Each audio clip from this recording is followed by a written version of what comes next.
আসসালামু আলাইকুম বন্ধুরা, এই যে দেখেন সেই বরগুনা জেলার ঐতিহ্যবাহী ফাতরার বনে বর্তমানে অবস্থান করছি।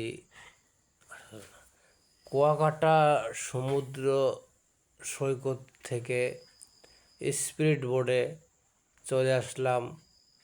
তারা বলছে আপনাদেরকে সুন্দরবন দেখাবো, কিন্তু আসলে না, এটা সুন্দরবনের পাশে, এটা সুন্দরবনের পূর্ব অংশ, বরগুনা রেঞ্জের ভিতরে পড়ে ফাতরার বন।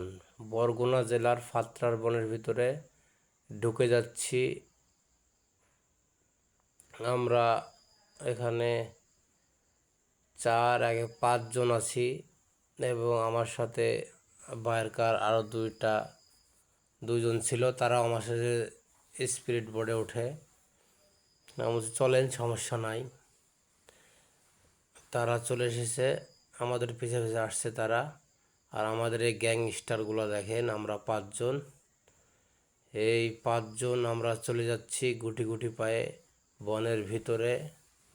বনের ভিতরে ঢুকে কিছু ভালো দৃশ্য দেখব তাই, এবং বনের ভিতরে কোনো জীবজন্তু আছে কিনা সেদিকে আমরা খেয়াল করছি।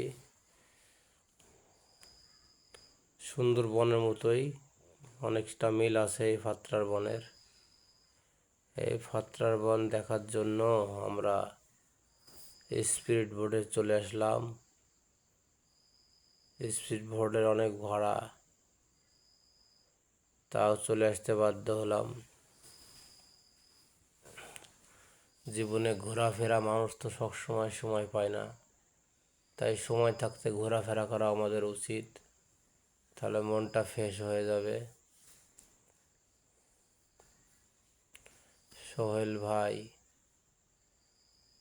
সহ, হামিদ ভাই সহ আমরা ঢুকে গেছি এই বনের ভিতরে। ঢুকে বিভিন্ন দৃশ্য চোখে পড়ছে আমাদের। খুব আনন্দ সহকারে ঘোরাফেরা করছি বনের ভিতরে।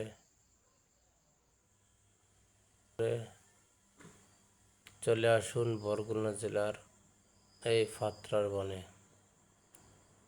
তাহলে ফাতরার বনে ঢোকার পরে আপনাদের মনটা শান্তি হয়ে যাবে।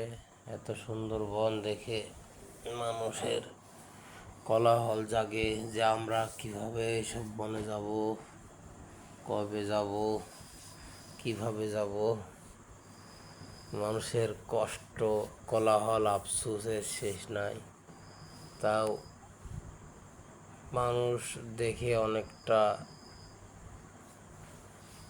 চোখে না গেলেও চোখে দেখে অনেকটা কিছুটা হলেও আশ পাই যে বনে কি কি থাকতে পারে, কেমন হতে পারে।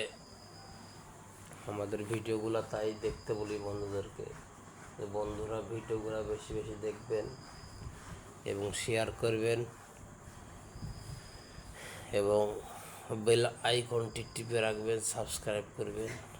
এটাই আমাদের দাবি, তাহলে নতুন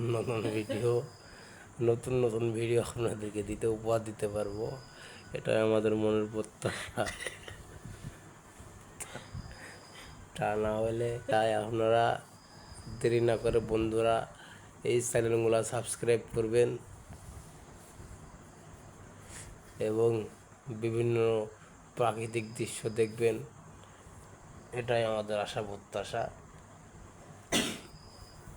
এবং মানুষ হয়ে মানুষের পাশে থাকবেন, গরিব মানুষকে দেখাশোনা করবেন, দুঃখ কষ্ট লাঘব করবেন। মানুষের ভিতরে মনুষ্যত্ববোধ দিনে দিনে হারিয়ে যাচ্ছে। কে বড় কে ছোট সে কেউ মানবিজ করে না এই যুগে। তাই আমি বলতে চাই বন্ধুরা, আপনারা বড়দের সম্মান করবেন, ছোটদের স্নেহ করবেন। তাহলে কি হবে, আপনাদের ভিতরে একটা অন্যরকম আচরণ সৃষ্টি হবে। এই উত্তম আচরণের ফলে আপনারা পরকালে নাজাত পেয়ে যাবেন ইনশাল্লাহ। রাসূল সাল্লাল্লাহু আলাইহি সাল্লাম বলেছেন কিয়ামতের মাঠে সবচেয়ে দুটা জিনিস হচ্ছে উত্তম ভারী হবে, সেটা হচ্ছে উত্তম আচরণ। মিজানের পাল্লায় হবে সবচেয়ে ভারী কি? উত্তম আচরণ। একথা আল্লাহ রাসূল বলছেন। এবং কালেমা লা ইলাহা ইল্লাল্লাহ ভারী হবেন। গোটা পৃথিবীকে যদি একবার মুসা আলাইহিস সালাম আল্লাহকে জিজ্ঞাসা করেছিলেন, আল্লাহ আমাকে কিছু আমল শিখিয়ে দিন যা মাধ্যমে আমি পরকাল লাদাত পেতে পারি, আপনি আল্লাহমুখী হতে পারি, পরকালমুখী হতে পারি। তখন আল্লাহ বলেছিলেন, বলো লা ইলাহা ইল্লাল্লাহ। তখন মুসা আলাইহিস সালাম বলেছিলেন, আল্লাহ এই কালেমা তো আপনার প্রায় বান্দারা বলে থাকে, আমাকে অন্য কিছু শিখিয়ে দিন। তখন আল্লাহ বলছেন আবারও বলো লা ইলাহা ইল্লাল্লাহ। এইভাবে বলতে বলতে তখন এক পর্যায়ে আল্লাহ বলছেন মুসা আলাইহিস সালামকে, মুসা এই যে কালেমা চিটকুটকে তুমি এক পাল্লায় রাখো এবং গোটা দুনিয়াকে এক পাল্লায় রাখো, তাহলে এই কালেমার ওজন বেশি হবে। সুবহানাল্লাহ, আলহামদুলিল্লাহ। এই কালেমার এত পাওয়ার, লা ইলাহা ইল্লাল্লাহ, আল্লাহ ছাড়া কোনো মাবুদ নাই। তাই আমরা বেশি বেশি এই কালেমা জিকির করি। সবচেয়ে উত্তম জিকির, উত্তর দোয়া লা ইলাহা ইল্লাল্লাহ, যার মাধ্যমে আল্লাহ রাসূল বলছেন যার শেষ বাক্য হবে কালেমা লা ইলাহা ইল্লাল্লাহ ফা দাখালাল জান্নাহ, সে ব্যক্তি জান্নাত যাবে। অতএব আমাদের বেশি বেশি কালেমা পাঠ করা উচিত এবং সেইভাবে জীবনযাপন করলে আমাদের পরকাল নাজাত হবে। সেই দিক নির্দেশনা মানুষকে দেওয়া উচিত। আল্লাহ আমাদেরকে সবাইকে বোঝার তৌফিক দান করুন এবং পরকালমুখী হওয়ার তৌফিক দান করুন। এবং আল্লাহ যে কোরআনে বলছেন আমার দুনিয়া দেখো, সফর করো, জ্ঞান অন্বেষণ করো, তাহলে অভিজ্ঞতা হবে ইনশাআল্লাহ। যা আমরা বাংলাদেশের বিভিন্ন প্রান্ত দেখে ঘুরে যেটা অবলম্বন করলাম, বাংলাদেশে দেখার মতো সবচেয়ে সুপারহিট জায়গা হচ্ছে বান্দরবন, কক্সবাজার, বান্দরবান, খাগড়াছড়ি, সাজেক ভ্যালি, এই জায়গাগুলো খুবই সুন্দর। যেন পাহাড়ি রাজকন্যা তার রূপের সৌন্দর্য গোটা পাহাড়ে ঢেলে দিয়েছে। তাই আপনারা বন্ধুরা দেরি না করে চলে আসুন বান্দরবনের পাহাড় দেখার জন্য। বান্দরবনের পাহাড় যদি একবার দেখেন জীবনে আর ভুলবেন না। এত সৌন্দর্য মণ্ডিত পাহাড়, যে পাহাড়ের প্রেমে পড়ে যাবেন আপনারা। আমি নিজে তার পাহাড়ের প্রেমে পড়ে গেছি।